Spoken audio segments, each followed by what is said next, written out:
Welcome to Sweet Life Beat Life. We hope this video helps. In this video, I will explain how to make pork knuckle. We will cover everything from selecting the best cut to achieving that irresistible crispy skin.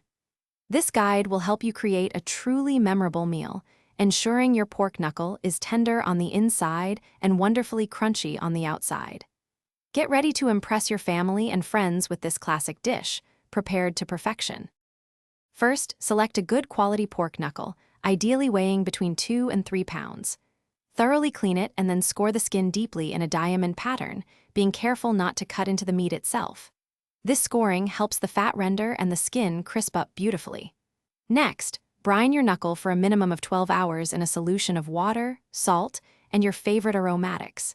This step is crucial for tender, flavorful meat. After brining, simmer your pork knuckle in a rich, aromatic broth for about 2 to 3 hours until it is fork tender. This slow simmering process ensures the meat becomes incredibly succulent. Then, transfer it to a roasting pan and begin roasting at a low temperature, around 300 degrees Fahrenheit. Remember to baste the knuckle every 30 minutes or so with the pan juices to keep it moist and infuse it with even more delicious flavor.